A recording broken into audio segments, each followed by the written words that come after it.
Hello everyone, कैसे हैं आप सब। Today I wanted to talk about अक्कल दाढ़।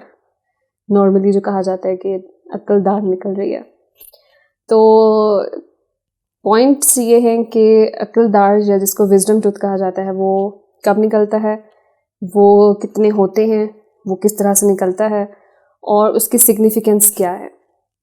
तो पहली बात अगर आ जाती है कि वो कब निकलता है, किस एज में, क्योंकि यही होता है कि बड़ी एज में जाके निकलता है, तो उसका यही है कि उसका जो इरप्शन का जो टाइम स्पैन है वो आपका 19 to 20 से लेके आपका 23-24 ये जो लाइफ स्पैन है, एज जो ये वाली है, इसके दरमियान में वो निकलता है। और ये एकदम नहीं निकल आता, यूँ नहीं होता जैसे बाकी दांत होते हैं ना कि बस ठीक है आहिस्ता ऐसे निकल जाते हैं। इसमें इसकी भी फेजेस होती हैं, पहले थोड़ा इरप्ट होगा, फिर कुछ टाइम के बाद फिर गैप हो जाएगा, फिर इरप्ट होगा। और सबसे इंटरेस्टिंग बात यही है कि थ्रू आउट आपको पेन रहता है। जिस टाइम इसकी इरप्शन स्टार्ट होने लग जाती है आपको पेन होता है, फिर थोड़ा सा सबसाइड कर जाता है, फिर पेन होता है। उसकी फिर दो डिफरेंट रीज़न और कंबाइन हो जाती हैं। तो मोस्टली आजकल क्या हो रहा है, जो हमारी जनरेशन है, अक्सर मैं देखती हूँ जो हमारे पास बुजुर्ग पेशेंट होते हैं उनमें बड़े प्यारे प्यारे निकले हुए होते हैं।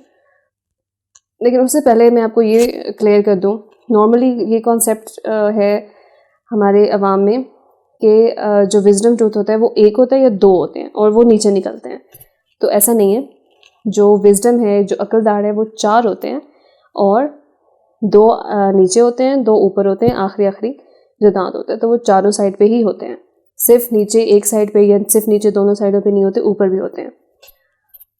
सो सेइंग दैट, अभी आजकल क्या हो रहा है कि जो हमारी जनरेशन है उसमें ये होता है कि नॉर्मली आपके जो विजडम है वो इरप्ट नहीं होते हैं मुकम्मल तौर पे।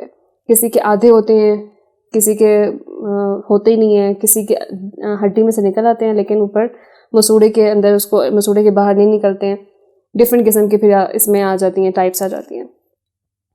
तो इसमें क्या होता है कि अगर आधा दांत निकलता है और आपको मुंह के अंदर ऐसे छोटा सा दांत नज़र आ रहा होता है, बाकी उसके ऊपर पूरा मसूड़ा पड़ा हुआ होता है, सबसे बुरी चीज़ वो होती है। क्योंकि उससे क्या होता है कि जब भी आप खाना खाते हैं, कुछ करते हैं, विद टाइम क्या होता है कि अगर उस मसूड़े के अंदर कोई खाना चला जाता है तो वो मसूड़ा सूज जाता है। वो पूरा जो जगह होती है आपका, अगर सपोज यहाँ पे है तो वो पूरा एरिया आपको स्वेल कर जाएगा, साथ में आपको थोड़ा गले का भी प्रॉब्लम होना शुरू हो जाएगा, आपका मुंह बहुत कम खुलेगा, मुंह माउथ ओपनिंग लिमिटेड हो जाएगी, पेनफुल होगा, खाना नहीं खाया जाएगा, दांत नहीं चबाए जाएंगे। ये सारा कुछ आता है उस आपके एक विजडम टूथ की वजह से। इसलिए हम यही कहते हैं कि सारी फसाद की जड़ वो एक होता है। और हमारे यहाँ तो अक्सर ये कहा जाता है, होता भी ऐसे है कि वो विजडम निकाल दें। अगर वो छोटा छोटा जब नज़र आ रहा होता है, इससे पहले कि वो इन्फेक्शन की तरफ जाए, ये वाली कंडीशन हो, इस कंडीशन को पेरिकोरोनाइटिस कहते हैं।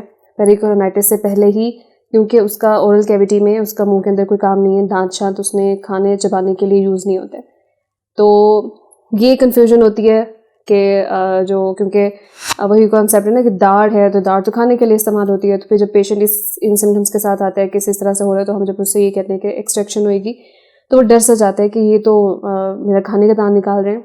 तो उसका खाने में कोई लेना देना नहीं है, वो बस ऐसे आ गए मुँह के अंदर खाम खा। तो उसका बस एक ही काम होता है मुँह के अंदर कि वो आज नहीं तो कल उसने प्रॉब्लम्स ही कॉज करनी है।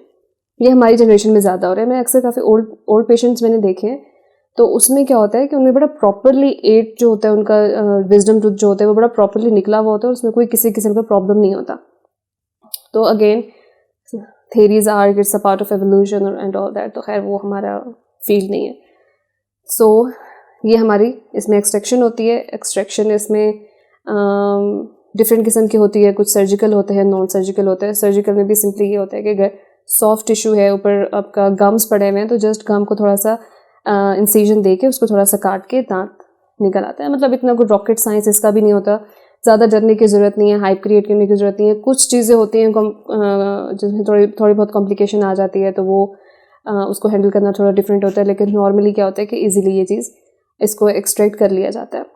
तो अगर आपकी तरफ ऐसा कोई प्रॉब्लम है, अगर आपका खुद का ऐसा कोई प्रॉब्लम है, आपका विजडम टूथ पड़ा हुआ है और बार बार उसमें इन्फेक्शन हो रहा है, सो लेट ना करें, अभी किसी भी नियरेस्ट अवेलेबल डेंटिस्ट के पास जाएं और उसको निकाल दें। सो या अगर मैंने कोई पॉइंट मिस कर दिया तो आप अपने मुझे कमेंट्स में बता सकते हैं, लेकिन मुझे लग रहा है कि मैंने सारे कवर कर दिए। So I will see you in my next video. अल्लाह हाफिज़।